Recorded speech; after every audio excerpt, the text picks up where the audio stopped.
Hello friends, ఇవాళ నేను సేమియా దద్దోజనం చేస్తున్నానండి. కప్పు సేమియాకి ఒక 3 గ్లాసులు నీళ్ళు పోసి పొయ్యి మీద పెట్టి మరగనిచ్చాను. తర్వాత సేమియా వేసి ఉడకనిచ్చాను అన్నమాట.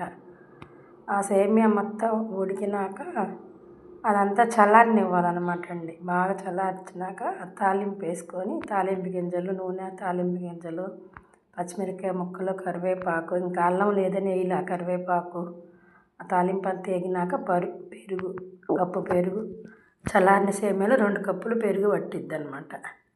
ఇంకా పెరిగేసి కలిపినాక కొంచెం తాలింపు కూడా వేసాను.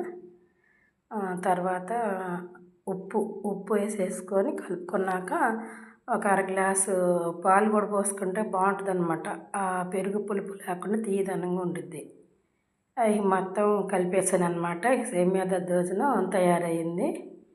ఇంక ఇది కప్పులో పెట్టి దేవుడికి నైవేద్యంగా సమర్పించాను.